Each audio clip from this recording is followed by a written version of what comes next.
Where do I even begin? So much to get into in that Monday night debacle, and I have a lot to say about this. And I know a lot of you that have watched this before, you know where I'm going, but I'm going to save that for a bit because I'll get to the first point, which is Sam Darnold. And look, I'm going to preface this by saying he was awful last night. He made a lot of bad throws, he made a lot of bad decisions.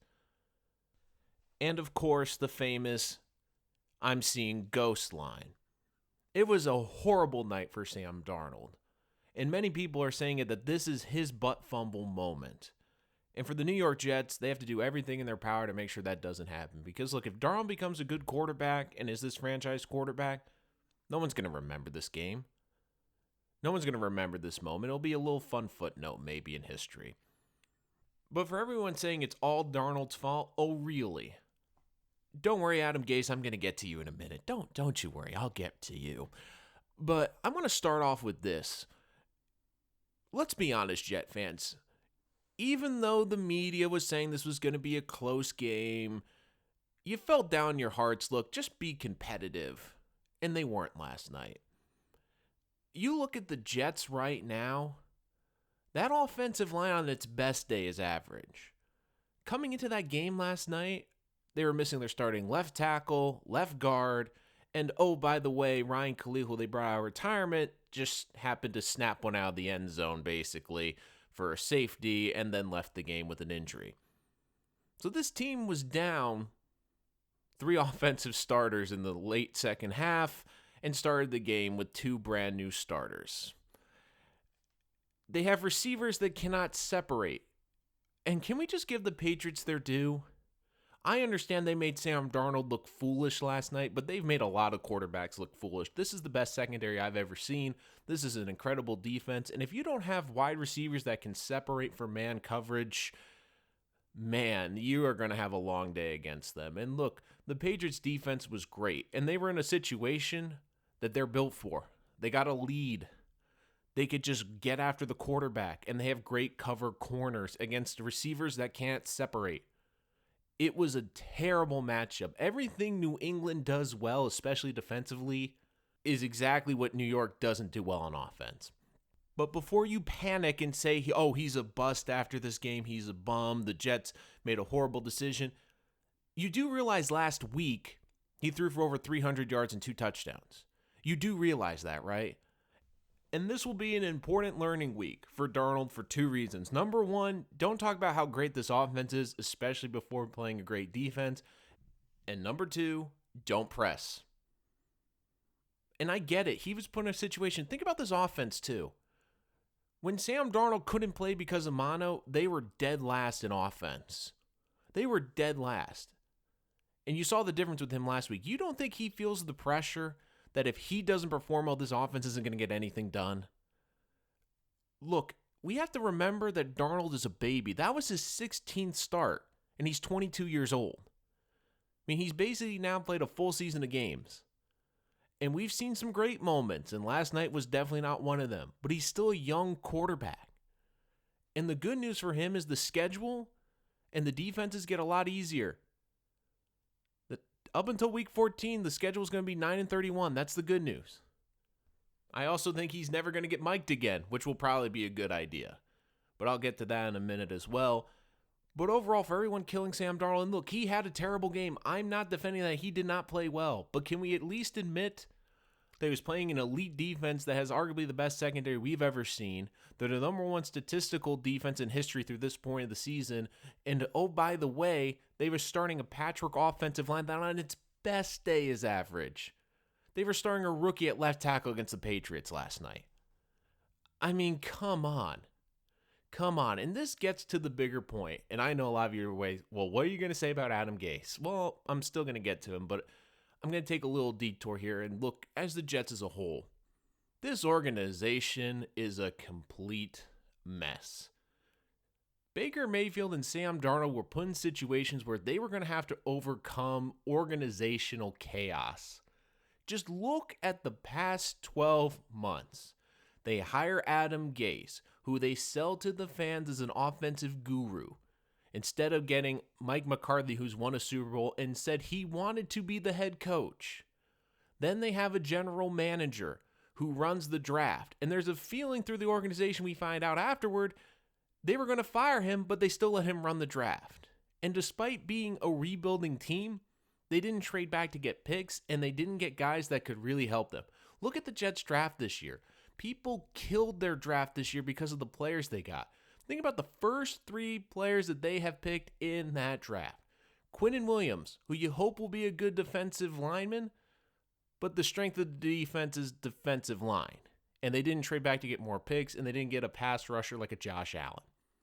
Then in the 3rd round, they get Ja'Kai Polite, who isn't even on the team anymore and had red flags and was, throughout the process, people were saying, don't even draft him. He's a first-round talent, but don't draft him. They cut him before we even got to the regular season. Then you look at Chuma Aduga, the left tackle, and he, to his credit, look, he was overwhelmed last night. I think of all the draft picks, he could be an interesting one, but he is clearly over his head. Blake Cashman's been a decent linebacker for them, but Wesco has barely played, and then they drafted a corner that's on IR. They had 6 picks. For a rebuilding franchise, they didn't address their biggest needs and get guys who, I don't know, could help them this year. Then they fire the general manager. Everything they are doing is not good, and last night was the pinnacle of it. Last night was the pinnacle of it. Against arguably the best defense we have seen, and without question the best defensive football this year. Sam Darnold's making his 2nd start after mono. He's wearing a flak jacket to protect his spleen so it doesn't explode. And no one in the organization thought, hey, you know what? This is going to be a really good defense. Maybe we shouldn't put Sam Darnold on the mic tonight. I mean, we got Jamal Adams. He'll give great sound bites. We can convince ESPN he's a great sound guy. We got CJ Mosley back. I mean, Demaryius Thomas even is replaying the Patriots, and he's been a big headliner this week calling out the Patriots, even though he can't catch when he's wide open. But no, we're going to put it on Sam Darnold. Because this organization now, they've put their quarterback, their franchise quarterback, in a situation where not only was he outgunned and outcoached last night, but then on a national stage, they put him on a microphone against that great defense, and it gets a soundbite that could haunt him. You're trying to build confidence in Sam Darnold. You're trying to build him up. And last night, you gave the country a chance to tear him down, which leads me to Adam Gase. And I know I sound like a broken record. He's got to be one and done as a head coach. This is embarrassing. The Jets, it's one thing to be bad, but the Jets are an embarrassment. And if there's any reservations with the Johnson family, think of these 2 things. Number 1, what have I said repeatedly? The only thing that's going to save Adam Gase from this embarrassment is being the quarterback guru that we keep being sold he is and make Sam Darnold look good. And after last week, we're like, hey, Darnold looks pretty good. Maybe there's something here. But last night he looked horrible. He looked overwhelmed.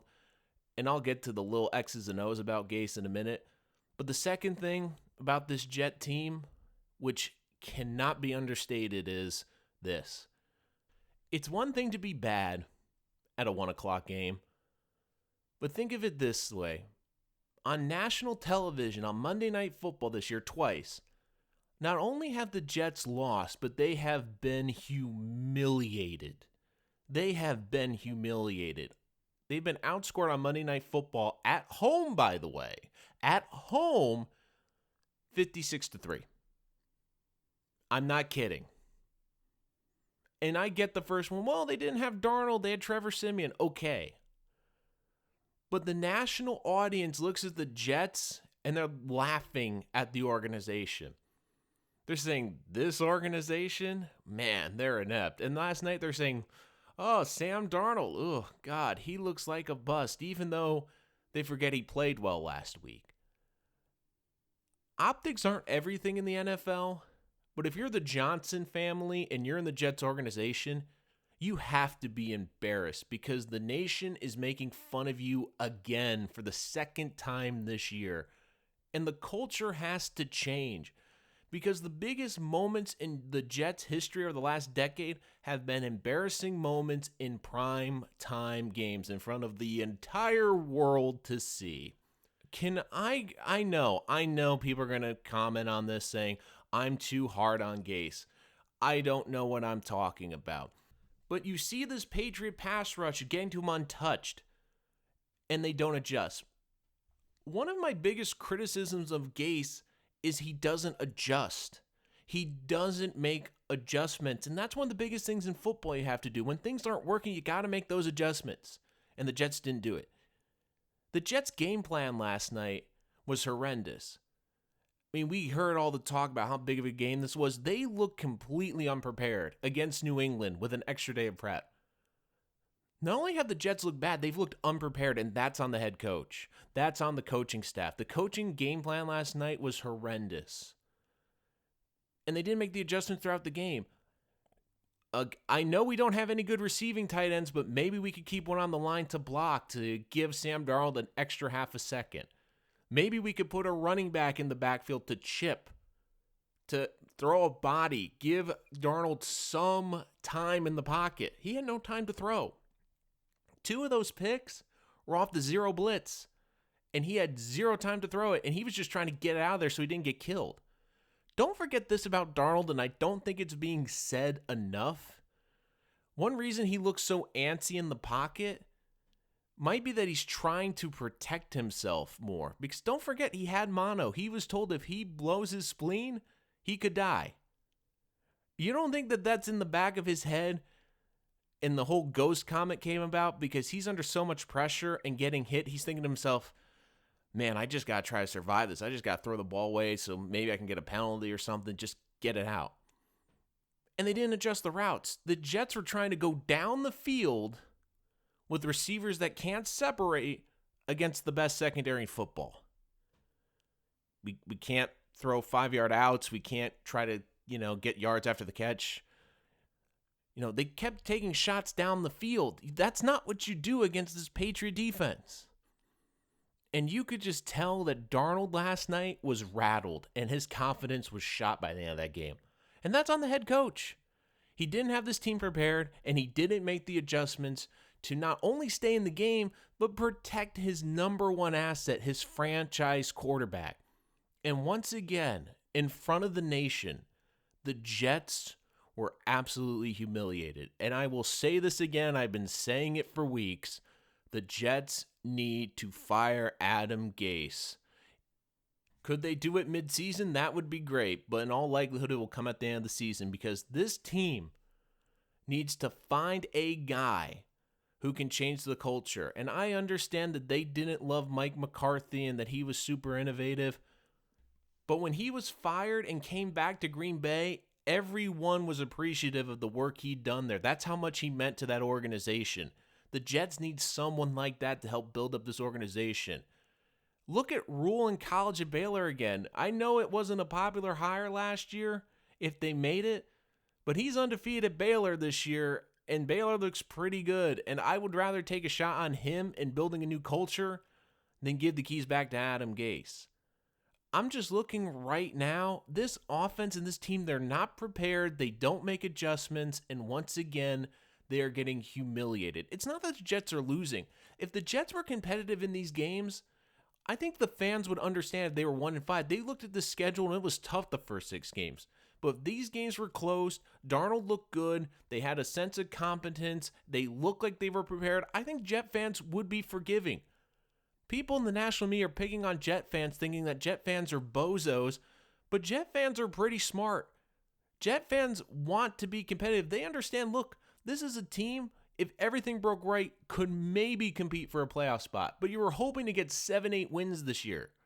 And could they go on a run during this weaker schedule? Absolutely. But the thing is, it's not just that they're losing, it's how they're losing. They're not even competitive. It's embarrassing. They don't even look prepared. Adam Gase, one of the big selling points we got as the fan base was, he looks really good against New England. I mean, he's beaten New England a couple times in Miami. He's got the formula figured out. Well, he sure didn't have it last night. I mean, they knew everything Adam Gase was going to throw at them, and they took it. And if you are Adam Gase, you need to look in the mirror and realize, if I don't turn Sam Darnold around, I'm losing my job. Because the one saving grace for him will be if Darnold looks good. And he has an opportunity the next couple of games. And look, for everyone killing Darnold, he had a bad game, but it was also against a great defense. And he also doesn't have a great head coach with him, in my opinion. He doesn't have a good offensive coordinator.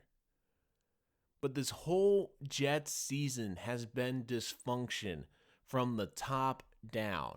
And I know I pick on Adam Gase, but I'm calling out the organization this week for putting the mic on Darnold in that big game so he could get embarrassed nationally. I'm putting it on them for how they handled the offseason, how they handled the draft, how once again, one of the reasons this team is so inept is because of their poor draft history.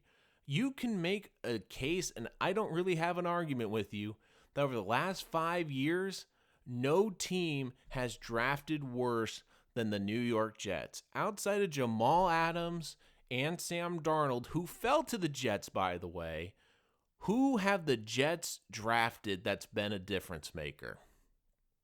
Here's the good news. We all knew as Jet fans the first 6 games were going to be a gauntlet. You don't have to play New England anymore. This season has gone as bad as it possibly could for the first 6 games. But the schedule does open up. They play teams that are combined 10-31, including a couple winless teams. And if Gase wants any chance of keeping his job, he has to not only look good, make Sam Darnold look like a competent quarterback. If he doesn't, he's gone. He has to be gone. Because there are better options out there. He's a second-time head coach. And this is embarrassing. Not only are the Jets losing, but they're getting embarrassed. This Monday night is embarrassing, and I know it stings right now, Jets fans. But here could be the potential good news. Outside of the schedule getting easier, if Darnold becomes a franchise quarterback, which might be next year if he gets the right coaching, or maybe Gase will, stumble across the magic formula in the next couple weeks. But if Darnold can become this team's franchise quarterback, and I think he has the makeup to be that, despite the dysfunction of the organization around him, then this game is going to be forgotten. It will only be remembered if the Jets cannot help Sam Darnold develop. And I understand that's a scary thought, but if they can get it right, and if Darnold can play well, this is just going to be a footnote. We're just going to look back on this and say, well, the Patriots were on their way to another Super Bowl, and their defense was one of the greatest of all time that year. And look, Darnold was still young at that point.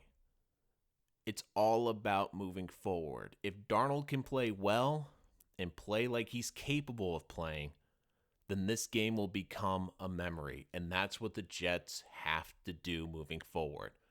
Put the pieces around him, whether it's a new coach, whether it's new offensive line in the offseason, whether it's restructuring this roster, put Darnold in a position where this game becomes a footnote in history.